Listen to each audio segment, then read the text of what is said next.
Hello, my name is Jeyanthi, and I have a master's degree in pharmaceutical sciences. I'm a compliance auditor and investigator by profession with 14 years of international career that took me to few countries outside India. I'm joined by my friend Sherine, or I should say Dr. Hi. Sherine. Hello, who holds a, Hello. who holds a PhD in physics from the Space Physics Laboratory of the prestigious Indian research organization ISRO. So how are you doing, Sherine? I'm doing good. How are you? Very well, very well. And I'm excited to discuss about the topics that we plan to do. Yes. Today, Sherine and I would like to discuss on few misconceptions titled as Sexism in Torah on a website called evilbible.com. It seems this website is a frequent source for those who share similar views on Torah or Christian God, and so we thought it's worth clarifying and in fact refuting those misconceptions. When we read through the Torah, the first 5 books of Christian Bible are also called as books of Moses. They are like Genesis, Exodus, Leviticus, Numbers, and Deuteronomy. We need to keep in mind that these books are an accurate historic account of what happened. I say this because we see a significant evidences to the historicity and authenticity of Bible, both from textual and archaeological sources, widely accepted if only we are willing to explore the truth. In fact, there is significantly more documentation, ancient manuscripts that support the books of the Bible, I'm talking about the 66 books, than there are for other historically recognized authors and literature that we believe existed in the past, like the Greek philosopher Plato and the Iliad, the oldest works of Western literature. The Holy Bible is a God-inspired book written by 40 authors over a period of 1,500 years, spanning across 3 continents. God gave us the whole truth about biblical characters, their sin, their failures, their victories, good and bad deeds recorded in the Bible. This in no way means that God approves of them or condones their actions. If it was an attempt to magnify biblical characters and to make them heroes, the human authors could have just shunned away from recording the dark chapters of their lives. No one would ever know them. But among all religious texts and even in world history, Sherine, the authenticity and the accuracy of the Bible is all the more established by the fact that the lives of men and women are recorded without prejudice or partiality and preferences. And we see this throughout, attesting to the truth of the Bible, right? So, so with this baseline, Sherine, let's discuss on the different misconceptions that we see under the topic sexism in Torah on this website called www.evilbible.com. So let's start with the first introduction or the introduction to this misconception. This unknown author of this article, I say unknown because the website doesn't mention the name of the author, but so for now, let's call her the unknown author. She says sexism in Torah is quite rampant, and considering the Hebrews were once a very chauvinistic society when it was written. Yes, there is some problem with the very introduction or the opening statement of this author. First of all, to call the Hebrews or the Israelites chauvinistic, it requires that the author has done a detailed study and looked into other ancient cultures that were existed at that time, other nations, other religions, their practices, the common norms in the society, and make sure that she has gone into all these details, and then she's coming to a conclusion that yes, Israelites or the Hebrews were very chauvinistic. But we know that she hasn't done that because she does not provide any evidence, any reference to any literature or quoting any author. She does not give us any proof of any kind to call Israelites very chauvinistic. In fact, when we look into researches that have been done in the past by scholars, by historians, we see that it was not just the Israelites, but all other cultures and nations that existed at that time, especially in the Near Eastern cultures, they were all similar in the sense that women were subordinate to men. And whether you worship the God of Israel or you worship other goddesses like Asherah or any other goddess, we see that their cultural practices were kind of similar in the fact that men were in leadership position, women were subordinate to them. But of course, women of upper classes had more liberty, which is in the case in most societies even today. But that was the situation. So to call Israelites a very chauvinistic society is not giving us the full truth. In fact, all societies were similar at that time. Yeah, seems like that was the culture during that period of time in the ancient Near East. So Sherine, it seems like the author did not do a thorough review of ancient Near East cultures before making this statement, right?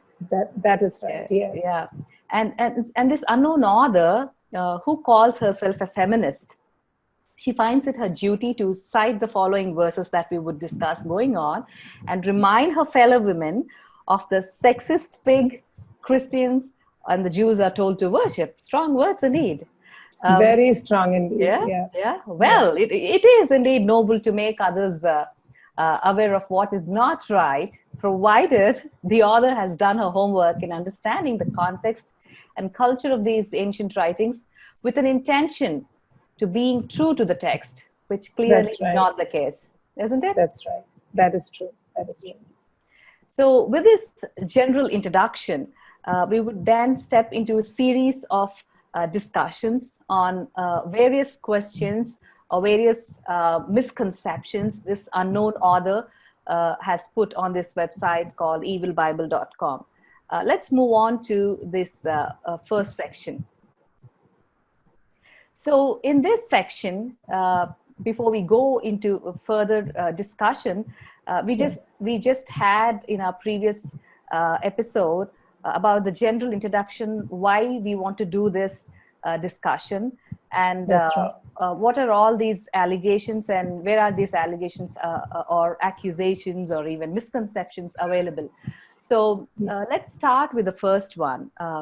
The author claims that sexism against Eve, or generally women, in general, as we look at events at the fall of the man and the consequences of the sin. So the author says that she cannot possibly list all the injustices that the Torah mentions, and then goes on to recall the story of Lilith, who was booted out of Eden for having sex with Adam, the first man, to how women are blamed for the fall from grace.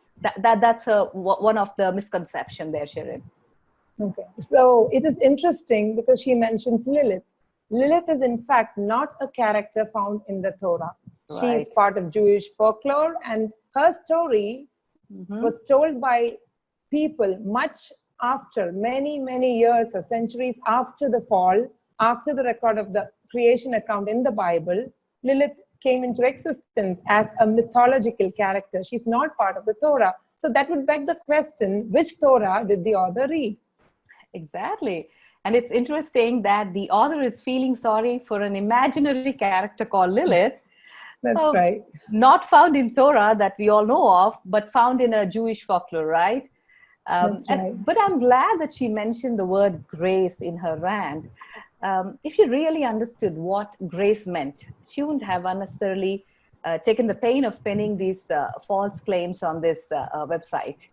And this author also says that she had to settle for merely presenting a sample list as of now.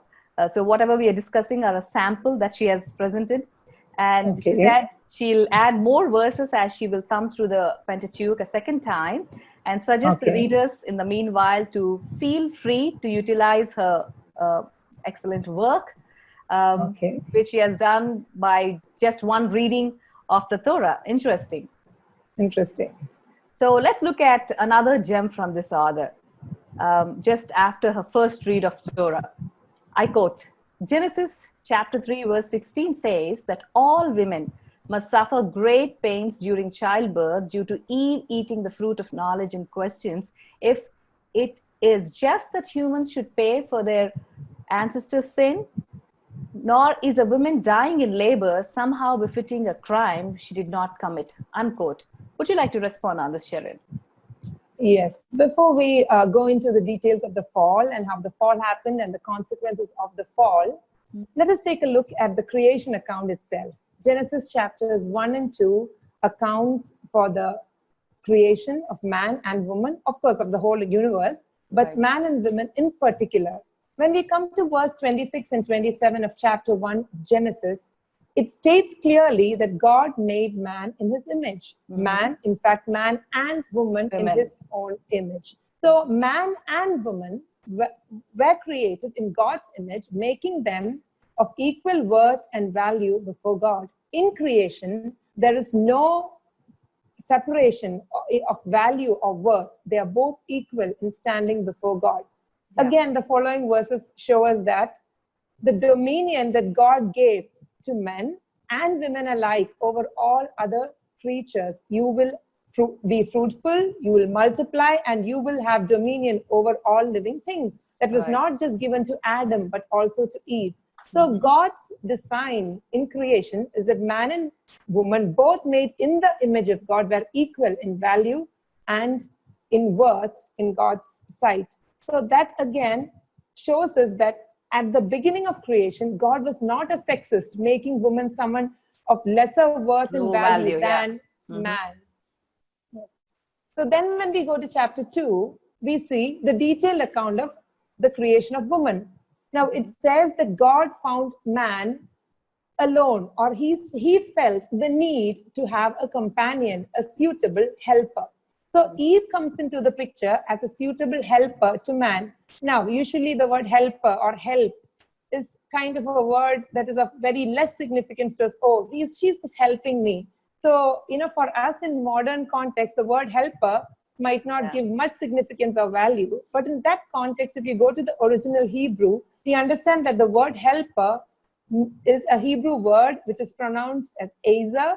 The word Ezer means a helper who's in a very prominent, powerful position, who extends help to someone in a dire situation. This is twice used for Eve, for the woman in this context, thrice for someone who was in a powerful position, who rescued someone from a battlefield or failed to rescue someone. And for 16 times, it is used for God. God is my helper. God is the helper of his people. So this word Ezer, used to describe the role of the woman as a helper to Adam, in fact means that she was in a very significant position, completing or complementing Adam in some way, thereby fulfilling the family. Right. That's very interesting. And in Genesis 3, we see that the man and the women disobey God and fall into sin.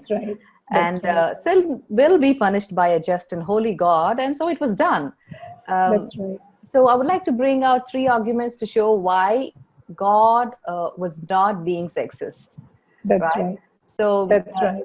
Maybe I'll share a couple of points and you can jump in, Sherine. Like, though it's true that Eve sinned first and then Adam, it was not just the woman who was judged and punished for her rebellion against God, if you carefully read the text. But also Adam and serpent as well. In fact, the serpent was cursed first. So it's kind of a package deal. All three got all sin, fell short, and then got punished. And God never holds Eve alone responsible for the sin. If you carefully read the text, but we see that it is equally counted upon Adam throughout the Bible. In fact, we see God asking Adam first in Genesis chapter 3, verses 9 to 11, regarding the disobedience, and only afterwards he goes to the woman. We see other passages of the New Testament, like Romans 5, 1 Timothy chapter 2, etc., where Adam is represented as the federal head of the entire mankind. It is remarkable to note the mention that sin came to the world through Adam. Through Adam, that's right. Also, while the punishment is being dispensed, it is first given to the serpent, only then to the women. So it's kind of a package deal, and the claim that only women is punished is incorrect. It's incorrect. Also, along with that, we should also understand that Adam was punished as a responsible head of the family. He was not spared in any way.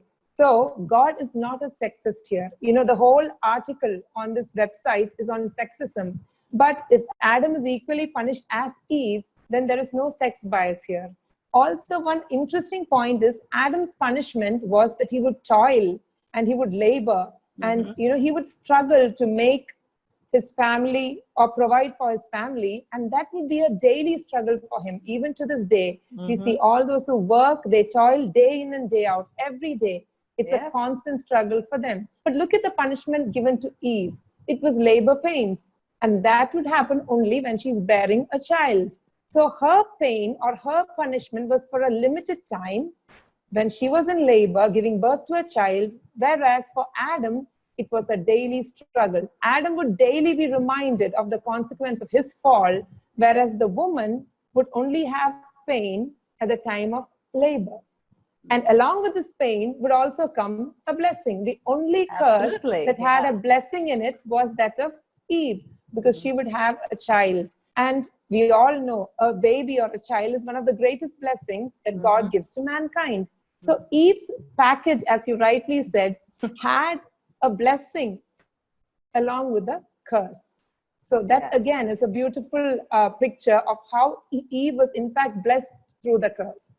Yeah, absolutely. And isn't it amazing, Sherine, that though it was the woman who first sinned by disobeying God's command, which eventually led to the fall of the mankind, God in his great mercy chose the same woman to send his only son, Jesus Christ, into this world, who would be a bridge for the fallen mankind to get back to God. It's amazing that only God can turn a curse into a blessing in Genesis 3:16 indeed, isn't it? That is right. That's absolutely right. Because the promise of the Messiah coming into the world is also told when the serpent is being cursed, the seed of the woman who is the Messiah. As you rightly said, it's amazing how a seed of the woman, Messiah, would be born through a woman and thereby redeem mankind. So that's the amazing grace of God. Even at work, even at the time of the fall, we can see that God is gracious in his plans towards mankind. Right. So as we are discussing on the fall of the mankind and the sin and the consequences, let's move on to the second part of the author's argument, which is that all women should suffer for the punishment for sin that they did not commit. Essentially, they suffer for their ancestors' sin. That's one of the misconception the author has. So I don't know if we should call it a misconception or a lack of understanding of what exactly it means. That's right. Yes. So again, same case here. It's not just the women who are going to bear the punishment or the consequence of their ancestors' sin. It's same for all men as well. All men today toil and work hard, and they sweat and they struggle. So it was not just Adam who struggled, all men. And it was not just Eve who had labor pains, all women. So again, this is not a matter of sexism, but I think the issue the author is trying to point out here is one of transference of punishment. I was not there in the Garden of Eden, so why should I be punished? Or why should I suffer? That is the point. Now this again, we should look at the role of Adam and Eve, or Adam as the leader or head of the entire mankind. The Bible clearly talks as Adam and Eve being the first parents, Adam being the head of mankind, was a responsible individual for the entire mankind. Just as how we would say the leader of a country or a nation or a state, how he makes a decision and that impacts every citizen in that country. For example, our Prime Minister has now called for a national lockdown, and we are all sitting at home. Our plans are all changed. We can't go out anywhere. We can't do things the way we like. Why? We didn't make the decision, but the head or the leader of a country made the decision for us, and we are all bearing the consequences. So this is not limited to the Bible or to the first parents. We see that this has impact everywhere, even in our families. The decisions as parents we make, where to live, what job to take, where to send our children to school. So all these things affect all our children, not only the negative, but also the positive decisions that we make. This is not of Adam and Eve. It's in the case of everyone who's under a leadership. When they take a decision, that affects everyone who's dependent on them. Right, right. Yeah, unfortunately, our decisions have consequences, That's repercussions, right. and That's right. sometimes well beyond ourselves. So this That is true. explains this particular point we are discussing. So here's an interesting one, Sherine. According to the author, Genesis 3:16 says that all women must suffer great pains during childbirth due to Eve That's eating right. the fruit. And she says, as if it is somehow just that humans should pay for their ancestors' sin, nor is a woman dying in labor somehow befitting of a crime she did not commit. So the verse finishes off by saying, the husband shall rule over his women, Yes. stripping us of all power in between the sexes. So let's discuss Okay. the background here a bit. Yeah, because this is something that causes a lot of confusion among every Right. one of us. I would not want to just point out the author, but this is a matter of confusion for many of us. So, as you rightly said, we need to discuss the background.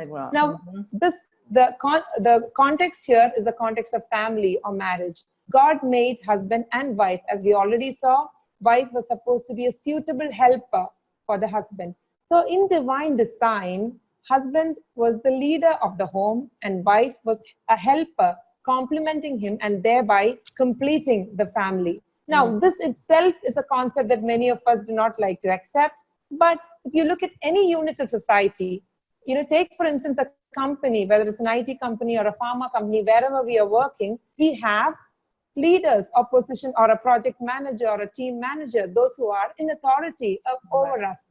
If everyone in an organization had the same role, it would be a deficient, inefficient, chaotic place to be. So God, in the smallest unit of society that he himself instituted, put man in leadership, but not as a tyrant, not as a despot, but as a loving leader who would lead his family, and wife being his helper to complete and complement with equal worth and value. So that is God's original design. Right. But when sin came into the picture, became a struggle. And would have been a loving leader. When there was no sin, he would have led his wife and loved her and served her as a leader. But now, because of sin, the loving, serving element of it is corrupted. He wants to enforce his rule over her. In the same way, the woman who would be submissive or who would help her husband wholeheartedly now has a struggle. Now she wants to be in authority over her man, and toppling rule the over him, authority and rule over him. So the context is how sin has affected man and woman. They both became corrupted, and thereby the roles that they play also in a way became corrupted, or they were unable and they struggled to fulfill the roles that God gave them, and it became a struggle for them. So that is the context of this verse. Right. Thanks for pointing that out. And I would like to highlight two more points from the author's statement. One on women suffering for the ancestors' sin, which we already discussed. Like we spoke about transference of punishment in our previous point. And the second point is women dying in labor. That's what the author mentions. Nowhere in the biblical text of Genesis chapter 3 verse 16 talks about a curse that women receives where women would die in labor. Let me just read it. Genesis chapter 3 verse 16. To the women he said, I will surely multiply your pain in childbearing. In pain you shall bring forth children. Your desire shall be contrary to your husband, but he shall rule over you. So it only talks of pain in labor. That's right. As the author claimed or mentioned in her article, if God intended that women should die in labor, women dying in labor is a befitting to crime, as the author claims, then there would be no women left on the face of the earth now. Like all the women in labor should have been dead now. Right? Yes, right? Exactly. So then I think, this misconception falls apart on its own as we clearly read. So with this, we wrap up different misconceptions. We discussed about 3 misconceptions the author has put together on this website, on this article where she claims Torah is sexist. And based on our discussion and reading into the text and understanding the background, we realize that Torah is not sexist indeed. And in fact, That's we could right. see God's grace even in the midst of a curse. That's right. That's beautiful. Yes. Let's discuss now on a few misconceptions.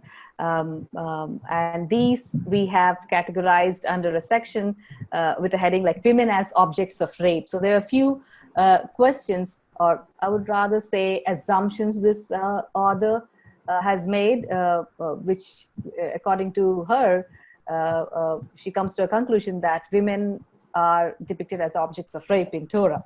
So specifically, let's talk about Genesis chapter 19 and verse 8. Author refers to this scripture portion to talk about a man named Lot who offers his daughters to a crowd of would-be angel rapists in the midst of the most wicked city at that time. So let's talk about Lot and his family now. Yes.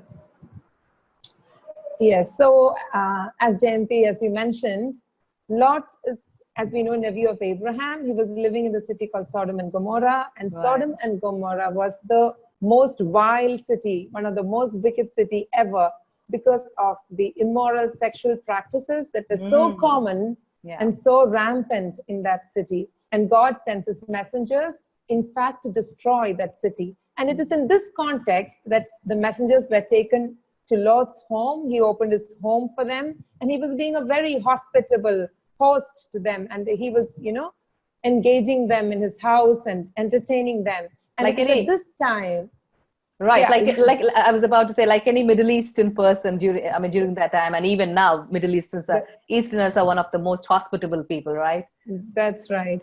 So in this context, we see that the men of the city, they call and they come to Lot's door asking for the angels to be given to be raped. Of course, that's an extremely immoral and vile thing to ask for. But Lot, instead of permitting that, he's offering his daughters.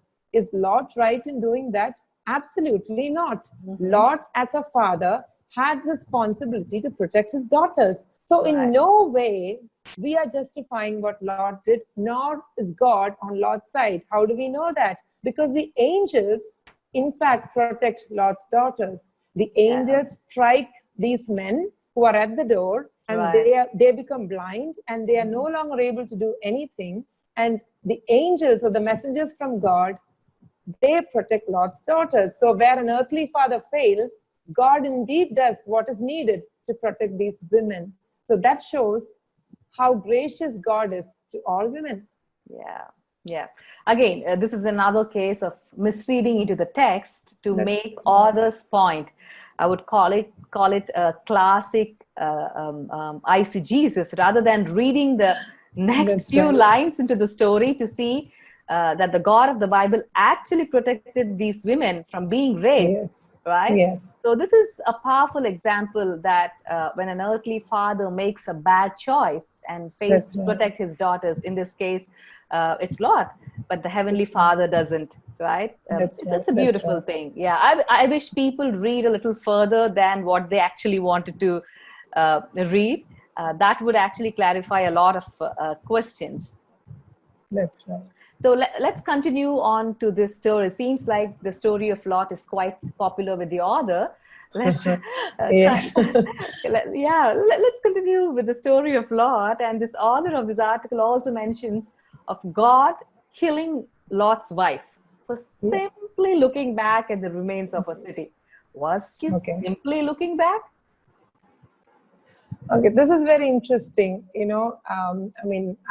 Simply looking back, looks like such a small thing to do, and God is killing her for that. Now, we should understand that God was punishing the city of Sodom and Gomorrah. He was not obliged to save Lot and his family, but God, in his great mercy, is rescuing this family out of that city, probably as an answer to Abraham's prayer even. He's rescuing them out. And he has not given them anything else, any other command to do. The only thing that God's messengers tell this family to do is not to look back when they are being rescued. If you are in such a dire situation and you were to die and you're being rescued out, would you not follow a simple, as the author says, simple instruction that is given to you? That was the least that this family could do. That was the least she could do. And Lot's wife, it was not simply turning back, but she disobeys God's direct command to her. And she looks back and she becomes a pillar of salt. Now, it is not because Lot's wife turned back. If Lot or anyone else who had been given a command by God disobeyed it, they all would have equally suffered the consequence. So this is, again, not a sexism case. It is because Lot's wife turned back, she turned into a pillar of salt. Had it been anyone else, they would have. So it's not a simply turning back. It is disobedience, and the just, righteous God of the Bible would not let sin go unpunished. So that is the context where this happens. Right. I mean, it doesn't matter whether you are a man or a woman.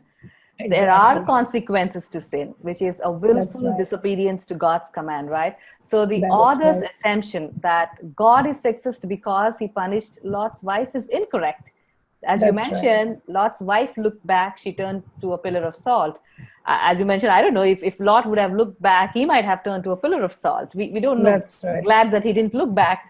But but allegations against him did not stop. Poor Lot had some more things to deal with. So the author goes on to say, not only this dad, Lot, offered his daughters to rapists, but he also impregnates his own daughters.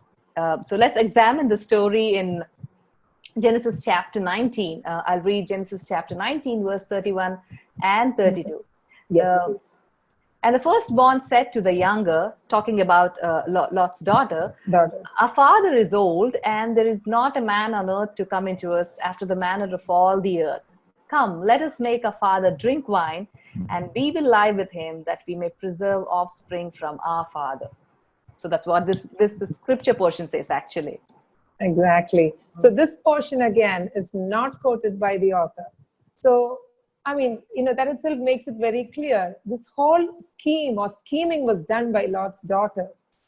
When probably Lot's daughters saw Sodom and Gomorrah burning down, and they thought there is no man left on earth to be their husbands, or therefore to preserve their family line.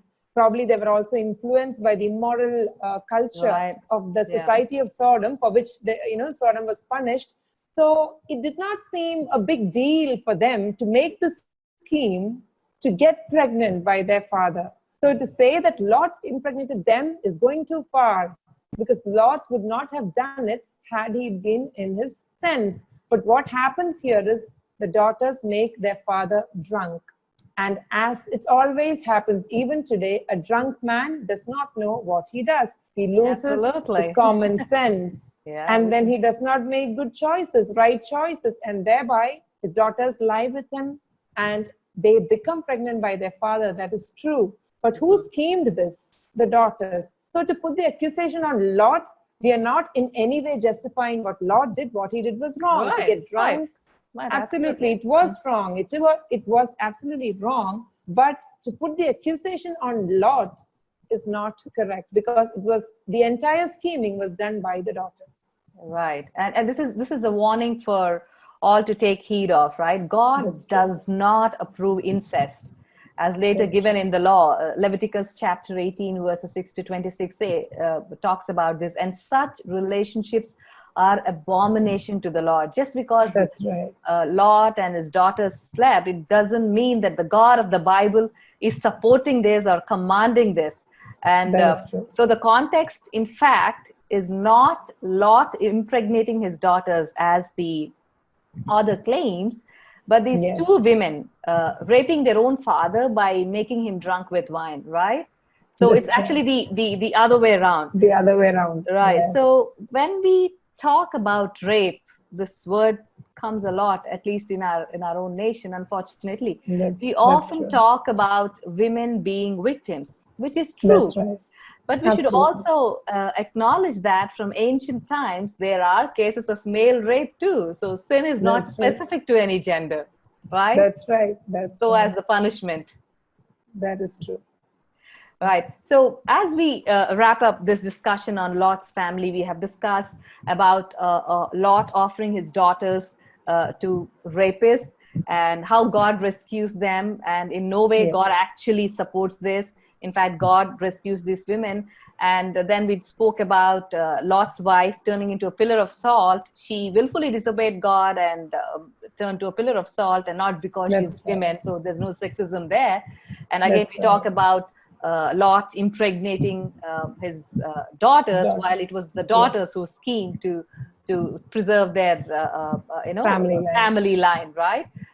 So even as we discussed all these, and as we wrap up this section of our discussion, I cannot fail to mention the providence of God and the rescue of Lot's family from Sodom and Gomorrah before it is utterly destroyed, right? As you mentioned in your background explanation, that it is an act of God in response to Abraham's prayer in Genesis chapter 18, right? So unfortunately, the author misses that, but tries to mention something that is very convenient. That's true. Okay, so this is a new episode to discuss about misconceptions against women, or I would say sexism in Torah, as claimed by this unknown author on this website called evilbible.com. So we have seen this article called Sexism in Torah, and Sherine, you and I, we looked into these different misconceptions this unknown author has put, and in the past few episodes we have been discussing those misconceptions and trying to refute those claims with the evidence and the explanation of the text. So in this particular episode, we would talk about another family. The families seems to be very popular in our discussion. Like we discussed about Lot's family. Now we'll move on and discuss about the family of Judah. So the author of this article quotes Genesis chapter 38, verses 16 to 24, to mention the story of a man named Judah, who lived with his widowed daughter-in-law. So the author claims that his daughter-in-law was a grieving widow, and she was wearing veils of mourning, which Judah, the author calls him a rather stupid man, maybe he was, I don't know, mistook for the clothing of a prostitute. He ended up, again, another question on impregnating. The author says Judah ended up impregnating his daughter-in-law, and she left the city. So let's take some time to examine this statement, Sherine. Yes. So this again is a case where the entire background is not talked about. Just as you rightly mentioned, what is convenient to make a point, the point that she wants to convey, she has taken that part of the story that again is not told correctly, which we will see now. Now, because this is an interesting story, why don't we see what the background of the story is? Now, Judah, most people would know who Judah is. Yes, so Judah is the son of Jacob, one of the 12 sons, and Judah has 3 sons. So the older one is Er, his name is Er, and he was married to this woman called Tamar. And he dies because God kills him because he was a wicked man. So Er dies, and it was the custom in Israel that if a man dies without a child, then it was the responsibility of the man's brother to marry his brother's wife and thereby preserve the family line. So the second son of Judah, Onan, was supposed to now marry Tamar, which Judah gives Onan in marriage to Tamar. But Onan, again, he is a wicked guy too. He does not want to bring a child in order to preserve his brother's family line. Therefore, he refuses to give a child to Tamar. And God is absolutely displeased with this action. And God kills Onan. It's clearly stated in Genesis 38 what happens.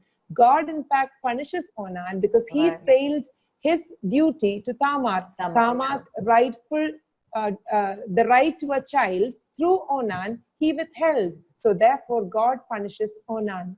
So that itself shows us that God is no sexist. In fact, God is grieved with the fact that Tamar was denied her right and thereby preserve the family line.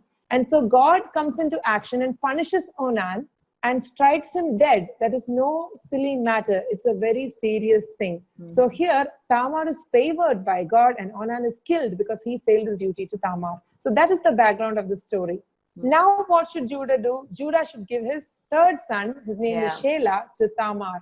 But now Judah is scared. Two of my sons were married to Tamar and both of them died. So even in some of our circles, we would have that fear. Oh, if my third son marries, then what would happen? So Judah thought my third son also would die. So he didn't want Tamar and Shelah to get married. So he asked Tamar to go back to her father's house and stay there till Shelah grew up. So that was under the assumption that when he grows up, I'll give you in marriage. But then Judah fails to do that. So first point is that when this incident happens, Tamar was not staying with her father-in-law. So that the author got wrong. Tamar was in her father's house in another town, and Judah was in his town. Right. That's one incorrect statement there. And now let me read the following verses, which gives us the intent of Tamar's action. Genesis chapter 38 and verse 14. So she took off her widow's garments, covered herself with a veil, and wrapped herself, and sat in an open place which was on the way to Timnah. For she saw that Shelah was grown, and she was not given to him as a wife. When Judah saw her, he thought she was a harlot because she had covered her face. So again, Genesis chapter 38 verse 15 says, when Judah saw her, he thought she was a prostitute because she covered her face. So it's clear from the passage that it was not the widow's covering that Judah mistook for the prostitute's veil, right? That's right. So intentionally here we see Tamar removing her widow's garments and putting on a prostitute dress. Of course, a widow's garment and a prostitute's veil is not going to be same or even similar. Absolutely. So there's a clear distinction there. She was no longer dressed up as a widow, but as a prostitute. And as you just now read, the intent behind this was very clear. When she came to know that her father-in-law was not going to give his son to her as husband, she wanted some kind of vengeance take, some kind of vengeance. So now I will show him what I can do, So some kind of intent, an evil intent is actually behind this action of Tamar. And therefore she dresses herself up as a prostitute, knowing that Judah is in town, has come to this town. And Judah, of course, did not recognize her because she had covered her face. And he does impregnate her, which is wrong. To lie down with a prostitute is definitely wrong. God condemns any such activity outside marriage. So the God of the Bible, again, does not support the action of Judah. What he did is absolutely wrong.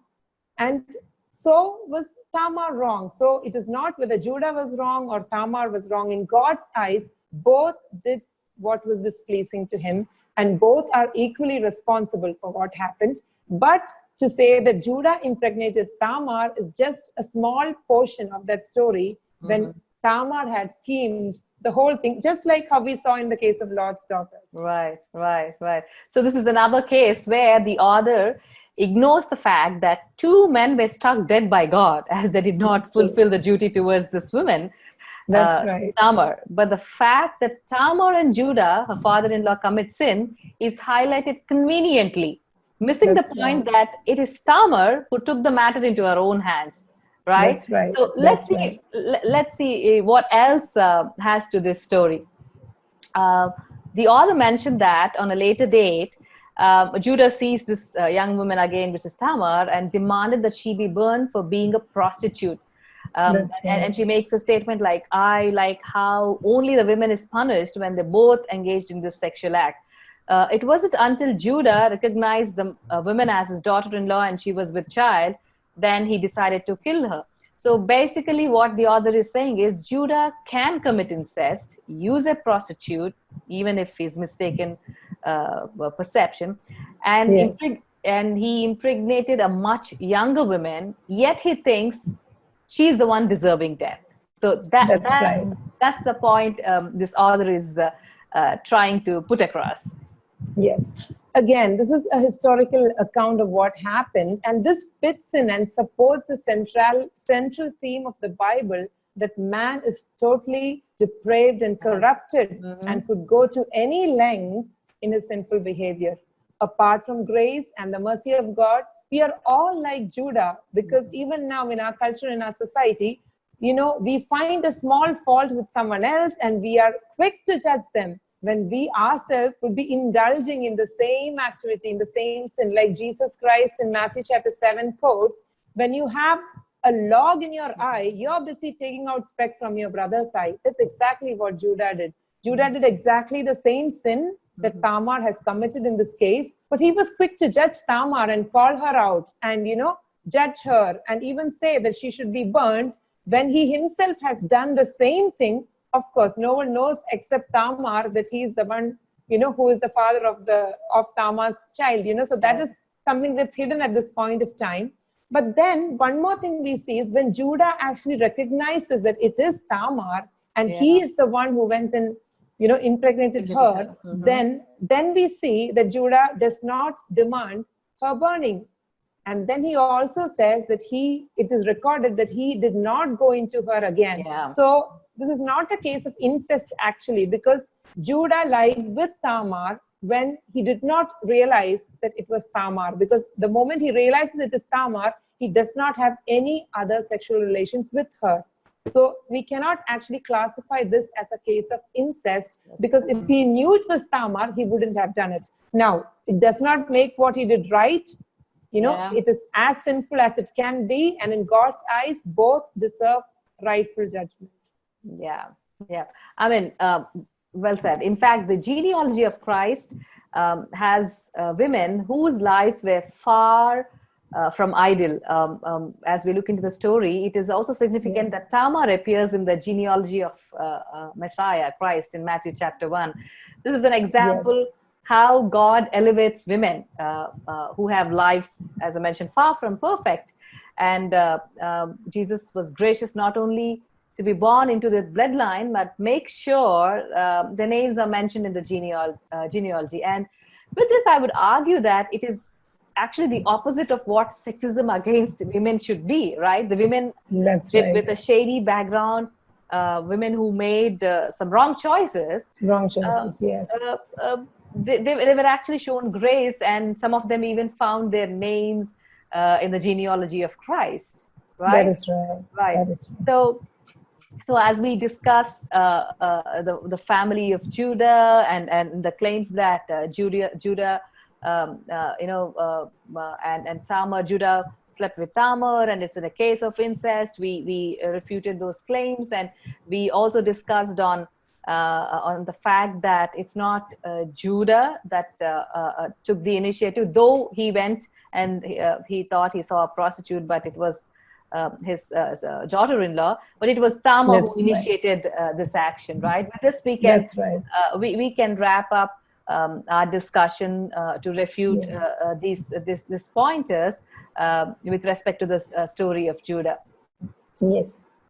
Now, let's discuss a few questions. I would rather say not questions, accusations or wrong conclusions the author comes to with respect to sexism in slavery. Torah and the slavery seems to be a very interesting and famous topic for a lot of them. So let's move on to discuss a few misconceptions that say Torah or the Bible promotes slavery.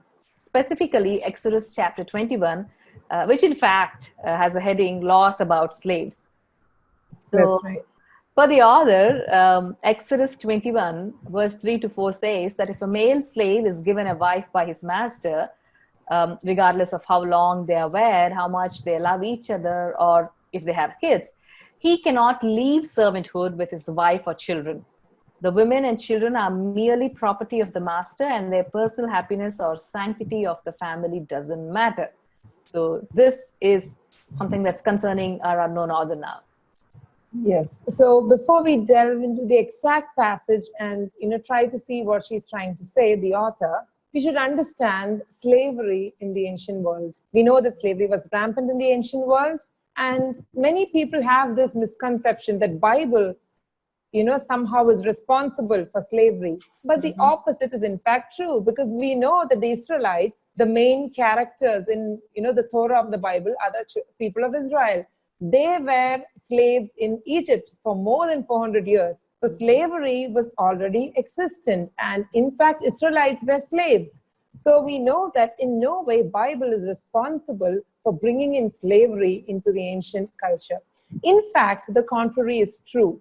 In a time when slavery was rampant and slaves were mistreated, not at all valued, treated like animals or even worse than animals, and more slaves would die of bodily harm or hunger. And no one even cared for them. No one knew about them. They were worse than animals in that culture, in every culture of that time. But when we come to the Bible or to the Torah in Exodus 21, when God opens up giving laws about various things to the Israelites at Sinai, he starts off by saying, here are the laws regarding slaves. Right. That itself is a glorious, it's absolutely glorious that God is concerned about slaves whom no one is concerned about. And now God is giving some rules, some regulations, so that even slaves would have a dignified life, that their status would be elevated.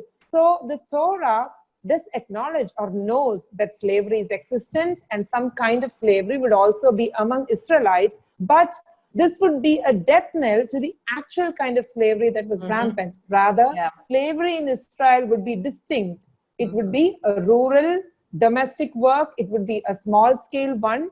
So, going forward, this would kind of abolish the kind of slavery that existed around, and rather give dignity to slaves and elevate them to a position or to a kind of life that they never had. So this is very interesting that the God of the Bible, the God of Israel, is so concerned about slaves and is now going to give some new rules, some new regulations on how masters should treat slaves and what their rights could be. Right. In fact, the whole story of Bible is a story of redemption from slavery to freedom. Be it for Israel in 400 years of bondage in Egypt, to their journey to the promised land, or to the mankind in general who became slaves to sin after the fall, and the greatest redemption act of God, sending his own son to redeem his people from darkness to marvelous light, as Colossians chapter 1 mentions, right? So God is always in the business of redeeming people and not the other way around. If you carefully read through the history of mankind, in fact, some of the greatest reformers like Dr. Martin Luther King Jr., Nelson Mandela, etc., they quote Bible as their inspiration in their efforts towards abolition of slavery. I was reading an article the other day about Dr. King. In his final speech, which is titled, "I've Been to the Mountaintop," Dr. King compared himself to Moses, who saw the land God had promised the Israelites, but knew he wouldn't enter it. So if we actually dig deep, these reference to Numbers chapter 27, verse 12, and Deuteronomy 34. The same Torah, which is now referred as promoting slavery, is actually an inspiration to Dr. Martin Luther King Jr., who is a champion of, for abolishing slavery in the West. And let's talk about our own, our father of a nation, Mahatma Gandhi, his famous line, show your other cheek. Where do you think that originated from? It's quoted from Matthew 5:39. So Bible in general, talking about the 66 books, they have been instrumental in inspiring great leaders to fight against slavery and oppression. And that's right. And since we're discussing about slavery, I would like to clarify something here, Sherine. According to Torah, there were 4 basic ways Hebrew might become a slave to another Hebrew, all right? So that's right. Which is very clearly given in the scriptures. Leviticus mentions, Leviticus chapter 25 mentions, in extreme poverty, they might sell their liberty. And Exodus chapter 21 and verse 7 talks about a father may sell a daughter as a servant into a home with an intention that she would eventually marry into that family. Here I would like to highlight one thing. Never a daughter is sold into prostitution, nor the law prescribed this action. This is one of the misconceptions people need to be cleared of. That's right. And the other case where people, the Hebrew became a slave is in case of a bankruptcy. A man might That's become right. a servant to his creditors. 2 Kings 4:1 says. And the last case is if a thief had nothing That's with right. which to pay proper restitution, then he becomes a slave, according to Exodus chapter 22 and verse 3. So That's in right. each of these cases, we see that the intent of becoming a servant to someone else was to be employed and thereby able to live rather than die, right? Exactly. That's Right? right. Right. And when we come to Exodus 21, because that is the chapter Yes. of our discussion, right? That's For this right. question, God Yes. is, as you mentioned, God is setting rules and regulations on how to treat servants, which That's actually right. takes away the right of a master to deal with them as he likes. That's right. Like this in itself is an unbelievable precept in ancient culture where like there are That's no right. rights to slaves. Yes. And again, Exodus 21 and 2, we see that a servant was not bound forever to the master, right? That's But right. outmost for a Yeah. span of 6 years. So 6 he years. was not the master's property rather than an intended labor, right? That's For a right. limited That's period right. of time. So he could get That's out right. free in the Yes. 7th year without paying Correct. anything, no matter how he became a slave in the first place. First place. That's right. Which is referred to the year of Jubilee, right? This That's kind right. of setting free of a slave was unheard of Unheard of. in the That's ancient right. times. So That's true. the rule of the time is that all slaves would rot and die at the master's mercy. But That here, the is God right. of the Torah, the God of Israel, gives these rules, and he brings in Liberates them in a way. liberates them, and he brings a Liberates them. novel concept, very Correct. new or unique in the ancient Near East. So That's true. by limiting the time of slavery, if we can use the word slavery, Correct. which means someone can be a slave only for 6 years. That's right. Right? That's right. No one can be a slave more than that. Right. But then again, the author does not mention it. That's, I mean, the author's intent is only to bring about a point that is convenient to make her conclusions. So Yeah. here the slave is only a slave for 6 years.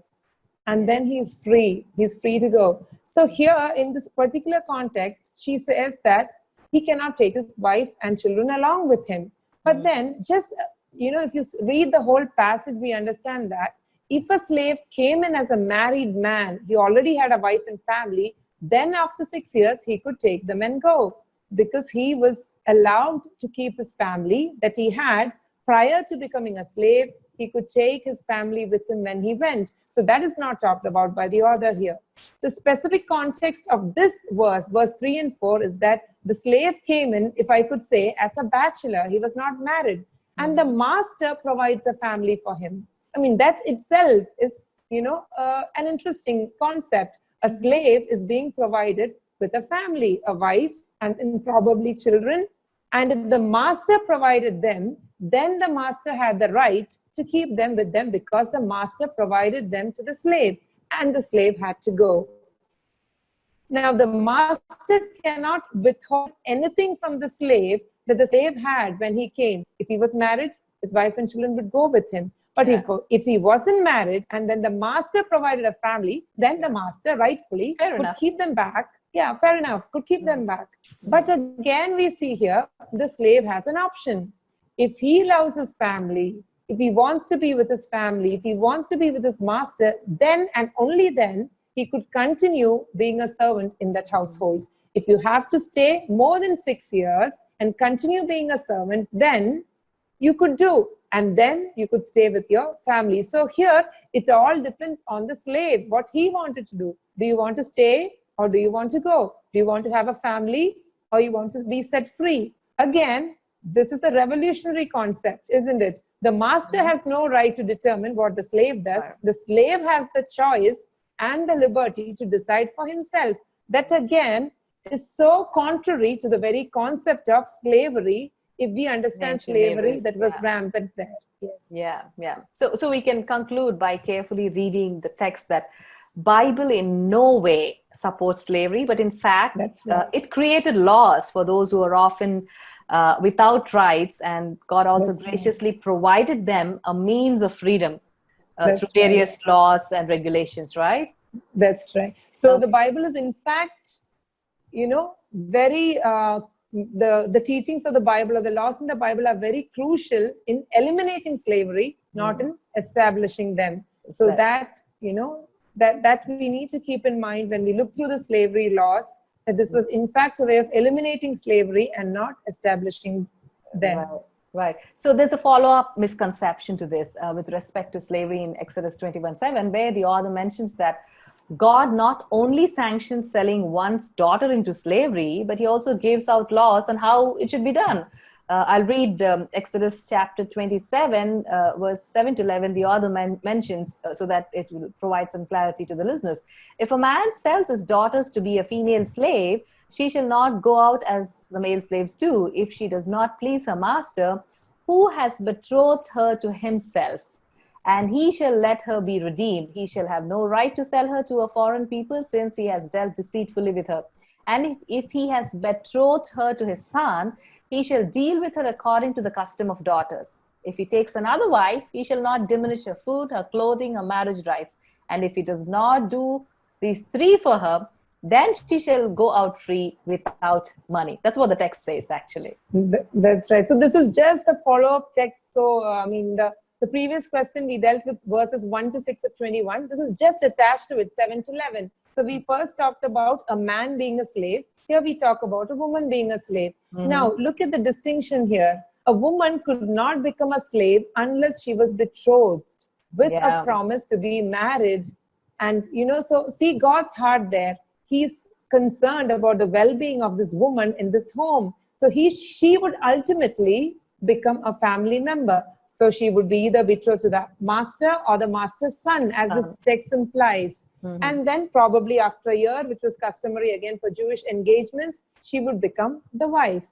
Now, this context here is in case the master or his son did not take her to be wife after a certain period of time, then the word used is they have dealt deceitfully with her. So God considers it as deceit because she was taken with a promise of being married as a betrothed woman, but now she's not being married. In this case, what can be done?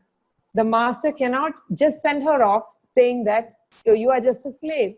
He cannot sell her to any foreigner, but he has to treat her with dignity, provide for her everything that he would provide to a wife.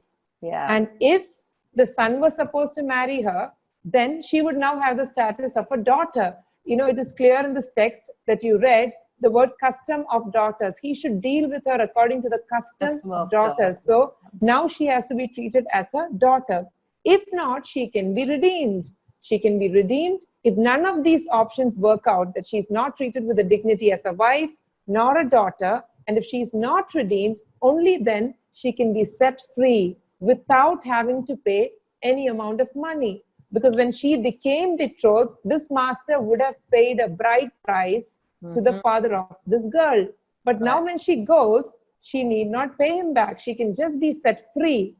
Again, giving liberty to the slave. So either the choice would be a dignified life in the master's home, like a family member, though she's not married, or she can be redeemed or set free. So that is the context in which this text appears. Right. It might be a little off topic, but I'm struck by one word that you used. Bride price that the master pays. It's actually the opposite of the bride price which happens now in our own culture. It's the girl who pays the price to the bridegroom in our culture. That's right. And oh boy, the consequences of that happening in our culture right now, unfortunately. But in those days, it was the master who paid the bride price and brought the girl in, right? That's right. So even in today's modern age of feminism, Sherine, and whatnot, how many men walk out on engagements unscared, not being held responsible in any way, let alone care for the women who was wronged? And our society just holds its peace. And can you imagine how countercultural and normal this was in ancient culture, what you just discussed about this being betrothed to the master or the master's son and being treated as one of the daughters of the house, if not redeemed with dignity. And this tells that God cares for the slave women whose engagement was called off, elevating her dignity to that of a family member. Beautiful, isn't it? That's beautiful, yes. Yeah. So with this, we can wrap up our discussion on slavery in Torah, and with a underlying misconception that there is sexism in Torah. So we discussed about slavery, a male slave, a female slave, and what are the misconceptions the author has put. And I believe our explanation is sufficient to refute those claims. Then we will move on to the next section, where we will talk about polygamy. So this is a new section where we will be talking about Exodus chapter 21, and we would be dealing on this unknown author's statement on the evilbible.com in an article called Sexism in Torah, where she talks about a man taking several wives, and she says God ordains men taking several wives and even sets up laws to how multiple wives should be handled. Basically, she's talking about polygamy. Yes, so in the Bible, if you see in the beginning of creation, when God made man and woman, God's original design, God's plan is one man and one woman in a covenantal relationship of marriage. God never ordained polygamy. He does not approve of polygamy. We see this in Genesis chapter 2, verse 18 to 25, where God made Adam and God made one Eve for Adam. If God wanted polygamy, he could have made many women and brought them to Adam one after the other. But God does not do that. Absolutely. I'm glad he didn't do that. Yes.